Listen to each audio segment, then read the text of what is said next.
Hello, magandang umaga po sa lahat mga kabakyard. Welcome back po sa ating vlog ngayon. Ngayong araw po, bibisita po tayo sa isa po sa talagang legit po na mapagkakatiwalaan talagang breeder ng heritage breed ng mga manok dito sa atin po sa Bohol. So, atin po siyang bibisitahin ngayon at ipapakita po natin ang kanyang mga pinatatago-tagong mga manok na napakaganda. So, bisitahin pa natin yan. Samahan niyo po ako ngayon. So, tara! So, ayan, nandito na po tayo ngayon sa Bohol Brown Hatchery. Ayan, ito po, ang mayari po nito si Sir Richard Archaga, ang pinakapoging magmamanok dito po sa Dampas. So, ayan, ito po ang area niya. Sobrang laki at sobrang ganda po ng area niya. Ayan. Ito, meron po dito siyang, ayan, silver lace na tato na manok. Mga rare chicken po ito. Yun pong hindi po natin masyadong nakikita dito sa atin banda sa Bohol.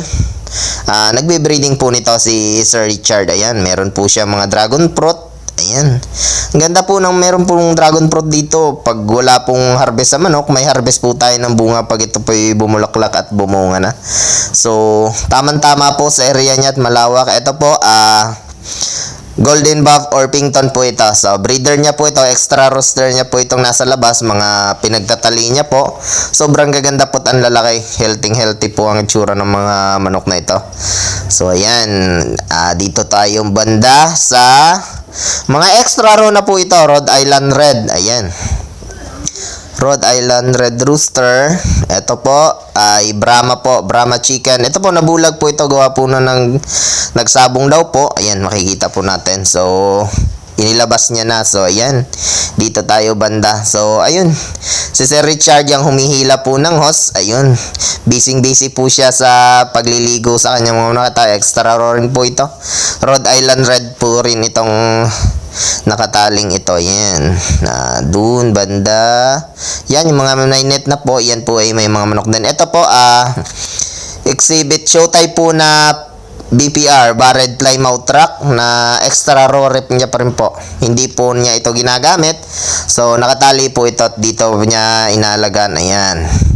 Ito po ang sobrang laking Brahma po ito, Brahma chicken. Extra raw rin po. Rooster niya po na hindi niya rin ginagamit. Gawa ito daw po, medyo bata pa ito. So, hindi niya pa po ginagamit. May papa ito dito na malaki din. Mas malaki po sa kanya. Sobrang laki po ng manok na ito. Kung ito po ang ating aalagaan, ay sigurado po tayong malalaki po talaga. Friendly po ito. Hindi po ito nangangaway o yung pong matapang na mga klase ng mga manok. So, dito banda, meron din po ito. Ito rin po, Brahma din po ito. Ang dami niya naman po dito ang extra rooster na hindi na ginagamit. May makalaman po natin ang Brahma gawa po ng may balahibo sa paa. So, ayan, dito banda. Yun, mga tangkal niya pong ito. Meron po yung mga laman. Mamaya po, pakita po natin yan. Dito muna po tayo lalagalag sa area niya dito. Ito pong bandang ito, yung pong mga nasa kulungan yan. Hindi na po natin papasukin yan. Ayan po ay native. So, ito, extra rooster din po niya, Rhode Island Red. So, ito naman po ang kanyang mga light Brahma. Kung mapapansin po natin, ang ganda pong tingnan sa lalaki. Ayan, rooster niya po ito. Ito po yung breeder niya. Ito, mga inahin niya po. Ayan.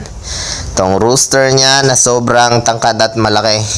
Malalaman po natin talaga ang Brahma. Gawa po ng mayroon pong balahibo yan sa paa. So, ayan, may mga balahibo po. Ito, magkakahawig po ito kung hindi po natin titingnan ang paa at sura. Medyo hindi po natin mapapansin ang light Sussex at saka light Brahma po. So, ibig sabihin po magkakulay, magkaporma sila at ang balahibo po magkakalapit po talaga sila. Hindi po sila nagkakalayo. Gawa po ng pareho po ang itsura nila. Light Brahma at saka light Sussex po. Same lang po sila ng itsura, hindi po sila nagkakalayo, pero iba pong breed yan. Light Brahma saka light Sussex. So, ito po, light Brahma po ito. Yang isa naman po, Golden Brahma. Yan po yung manok niya dito na hinalo niya na lang po dito. Hindi pa naman po ginagamit at bata pa daw po. Hindi pa pa. So, ito po ang Lavender Americana. Hindi ko po mabasa masyado. So, ito po. Mga bata pa po ito, hindi niya pa po ito binibreed. Gawa ng hindi pa naman po magpapabreed ito. So, ang ginagawa niya po, nasa kulungan lamang nakatambay. Ayan, lavender. So, dito po tayo sa sunod. Ayan. Lavender Amira Kana. Golden Buff Orpington. So, ito pa, Golden Buff Orpington niya. So, yan. Ito po ang may kapareho din po ito. Yun pong Golden Buff na Brahma. Ito naman po, Golden Buff na Orpington. So, yan, gaganda po. Medyo bata pa po yung iba. Hindi po daw nag-iitlog to ngayon. Gawa ng itlog. Tatapos lang po niya mag-itlog. So, ang laki po ng mga breeder niya ditong nasa kulungan lamang. Ito po, binibreeding niya sa ngayon. So, ayan. Ulitin po natin, ito po ay yun, Gold Lace Orpington. Ito po, ayan, ang gaganda po, mga rare chicken po ito. Ang day old niya po, kung sa presyo, magtatanong po kayo sa presyo po nito, day old po ay 500 pesos. Pwede po kayong mag-inquire sa kanya. Comment ko na lang po ang kanyang area number, saka kung saan nyo po. Pwede nyo po siyang i-PM. Sir Richard Cajes Archaga, Dampas, Tagbilaran City po siya. So, ito po yung mga ano ang tawag dito. Ang gaganda po ng manok na ito. Yun. Hindi po natin mapakikita ito dali-dali sa bowl. Iilan-ilan lamang po ang nagbe-breed ng mga manok na ito. Ito rin po ang presyo po nito. 500 din po ang day old. So, yan. Blue Brahma. So, ayan. Ito po yung mga Blue Brahma niya. Meron pong Golden Buff Brahma. Meron pong Light Brahma. Ito po, Blue Brahma niya. So, ayan. Ang mga inahin niya, 1, 2, 3, 4, 5. Ang gaganda po at ang talaki nito. So, ayan. Ang tandang niya. Ayun. Sobrang laki po. Ito po yung papa nung nasa labas na malaki. Ayan o. Ayan. So, dito. Ito po. Brahma po ito. Naglilimlim. So, ito naman po ang White Americana.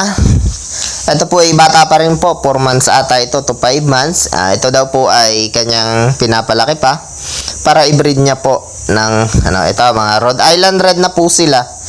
Yan, ang dami niya pong Rhode Island Red dito. So, ang gawa niya po 2:1 Rhode Island Red. So, ayan, 2:1 po. Isang tandang, dalawang inahin. So, ito po, mga Rhode Island niya. 3 inahin naman po dito, 4 at isang tandang. So, ayan, Rhode Island Red. Meron din po dito. Ayan, 3 inahin, isang tandang. So, ayan. 3:1 naman po dito.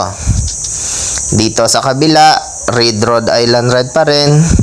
So, 3:1 pa rin po. 3 inahin, isang tandang po na Rhode Island Red. So, ito po yung mga binibreeding niya ngayon at nabibili po natin. Ang presyo po ng Rhode Island Red niya, day old 100 po. Sa week old, 110. Month old, 180 to 200 plus po. Pwede po natin i-inquire at i-message po, i-PM po natin si Sir Richard para po sa dagdag na informasyon. Ayan, Rhode Island Red pa rin po. Meron po dito ang breeding. So, ito, Rhode Island Red pa po rin po ang kanyang binibreeding dito. 3:1 pa rin po ang kanyang ginagawa sa kanyang tandang at mga inahan. Mas maganda po yung ito, ganito. 3:1, gawa po ng sureball po na may laman naman ito. Ito po, exhibit type po na BPR. So, ito po mainahin daw, bata pa, hindi pa po ito nagagamit. At yung tandang po, hindi pa po yan kakasta. So, ginagawa niya, pinapataba niya pa at kinukondisyon para makondisyon po ang manok sa panahon po na kailangan na pong i-breed o tamang edad na po. So, ito po ang pinakamalaki sa kanyang mga manok. Ang sinasabi ko po ng buhalang manok dito, ito po yung kanyang Brahma. Yan, sobrang laki po kung atin pong pagmamasdan. Ang inahin niya po ay halos kalahati lang. Pero sa personal po niyan, sobrang laki po ng mga manok na ito. Ito po, ang ganda pong tingnan. Kung meron po tayo nito, nako, napakaganda po at napakagaling nitong paramihin. Gawa po ng medyo mahal. Saka sobrang ganda po. Hindi po kayo makakaayaw kung kayo po makakapansin. Ito po, para rin po itong decal brown, pero ito pa hindi po ito decal brown. Hindi ko lang po na alala, nakalimutan ko po kung ano pong tawag niya dito, yung parang hybrid na po bale na mga manok ito. Pero hindi po ito decal brown. Same color lang po sila at hindi po sila pare. So, yan lamang po sa araw nito. Salamat!